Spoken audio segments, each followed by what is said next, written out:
பாஜகனா 25% வாக்கு வங்கி கிடைக்கணும் அப்படிங்கிறது அவங்க கேள்வியினுடைய உட்பொருள். அதுதான் இன்றைக்கி எக்ஸ்பெக்டேஷன். அதனால் அந்தளவுக்கு நாங்கள் எக்ஸ்பெக்டேஷனை உயர்த்தியிருக்கோம், இல்லைன்னு நாங்கள் சொல்லிங்கன்னா. அதனால் எங்களை பொறுத்தவரை வாக்கு வங்கி அதிகமாக இருப்பது ஒரு விதத்தில் வெற்றி. அதே நேரத்தில் உதாரணத்துக்கு கோயம்புத்தூர் எடுத்துங்க, மாநில தலைவராக போட்டியிட்டது. இதுவரை சரித்திரத்தில் வாங்காத ஓட்டு கோயம்புத்தூரில் வாங்கியிருக்கோம். கோயம்புத்தூரில் அதிமுகவை பொறுத்தவரை டெபாசிட் ஜஸ்ட்டு வாங்கியிருக்காங்க. 16.6% டெபாசிட்டு, 17% வாங்கி டெபாசிட்டை ரீட்டைன் பண்ணியிருக்காங்க. கோயம்புத்தூரில் 10க்கு 9 எம்எல்ஏ அதிமுக இருக்கிறாங்க. அதிமுகவினுடைய கோட்டை கோவைன்னு உங்களுக்கு தெரியும்.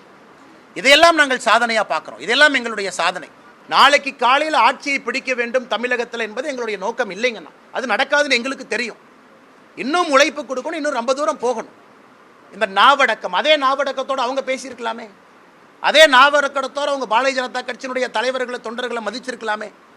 பாரதிய ஜனதா கட்சி இந்த கட்சி அந்த கட்சி இப்போ சொல்கிறாங்களே, அந்த சொந்த தலைவர்களுடைய சொன்ன தலைவருடைய மகனில் எங்கே நிற்கிறாங்க?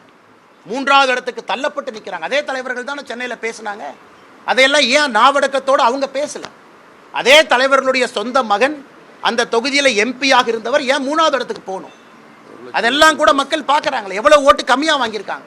சென்னையில் 3 இடத்திலும் கூட, தலைநகரத்தில் 2 இடத்துல பாரதிய ஜனதா கட்சி, இங்கே ஆளுகின்ற கட்சி 5 முறை இருந்த அதிமுகவையே 3வது இடத்துக்கு தள்ளி இருக்கும். மதுரையில் எதுக்கு அதிமுக 3வது இடத்துக்கு தள்ளி இருக்கும்? திருநெல்வேலி சவுத்தில் பாருங்கள், கன்னியாகுமரியில் அவங்களுடைய வாக்கு என்ன? அதனால் இந்த தலைவர்கள் நாவடக்கத்தோடு பேசாததற்கு மக்கள் கொடுத்த, அதிமுகவுக்கு கொடுத்த பரிசு தான் இது. அவர் கொஞ்சம் அதிகமாகவே பேசியிருக்காரு நேற்று. நான் அதுக்கெல்லாம் அவங்களுக்கெல்லாம் பேசக்கூடாது. ஏன்னா தேர்தல் வெற்றி தோல்வி சகஜம். மக்கள் நமக்கு வாக்களித்திருக்கார்கள். வாக்களிக்காத மக்கள் எதனாலன்னு சொல்லி போட்டு அதை ஆய்வு செய்து நம்ம அடுத்தது மக்களுக்கு தேவையான செஞ்சு அடுத்து வாக்களிப்பு பெற தான் எந்த கட்சி முயற்சி செய்யணும். 2ஆம் கட்ட தலைவர்கள்லாம் அதிகமாக பேசுனாங்க, அப்படி இப்படின்னு நிறைய அதிகமாக பேசுனதே அவர் தான். ஒரு கூட்டணி கட்சினா, ஒரு இதுக்கு முன்னாடி நாங்கள் பாரதிய ஜனதா கட்சி ஒரு கூட்டணி இருந்தோம். அப்போ தமிழிசை சவுந்தரராஜன் சகோதரி இருந்தாங்க, எல் முருகன் மத்திய அமைச்சர் அவங்க இருந்தாங்க. இவங்கெல்லாம் இருக்கும்போது கூட்டணி உடைய தலைவர்கள் தெளிவாக போயிட்டுருக்கு.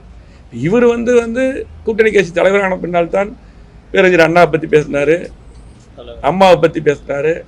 இப்படி எல்லா தலைவரை பற்றி, எங்களுடைய பொதுச்செயலர் எடப்பாடியாரை பற்றி, கூட்டணி கட்சியில் கூட்டணியாகவே இருந்துட்டு ஒரு தலைவர். ஏன்னா இவர் அரசியலுக்கு கொஞ்ச நாள் தாச்சு. அப்போது இவர் இந்த மாதிரி இன்றைக்கு சூழ்நிலை. இன்றைக்கி இந்த கூட்டணி சரியில்லாமல் அந்த கூட்டணி விலை வர்றதுக்கு அண்ணாமலை தான் காரணம்.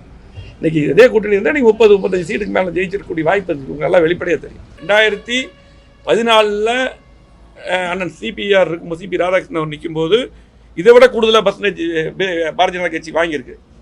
இதை விட கூடுதலாக தான் வாங்கியிருக்கு. ஆனால் அதுக்கு பின்னால் பார்த்தீங்கன்னா இன்றைக்கு அதை விட குறைவாக தான் இப்போ அண்ணாமலை வாங்கியிருக்காரு. அதுக்கு பின்னால் 14க்கு மேலே 16 அவங்க தனியாக நின்றாங்கல்ல, திரும்ப அதிமுக ஆட்சிக்கு வந்ததில்ல. அப்போ அதே போல் அதே 14 திமுக வெறும் 24% தான் வாங்கியிருக்காங்க. அதாவது இது பல உதாரணங்கள் இருக்குது. கட்சிகள் வெற்றி தோல்வி சகஜம். ஆகவே அன்னைக்கு சிபிஆர் வாங்குறத விட அன்னைக்கு சிபிஆர் பிஜேபி வாங்குறத விட இவர் குறைவாக தான் வாங்கியிருக்காரு. அது மட்டும் இல்லை, இன்றைக்கு 16 அதுக்கப்புறம் பிஜேபி நிற்கும்போது எவ்வளோ பர்சன்டேஜ் வாங்கியிருக்காங்க? திரும்ப கீழே போயிட்டாங்க. நோட்டா கீழே வாங்கலையா?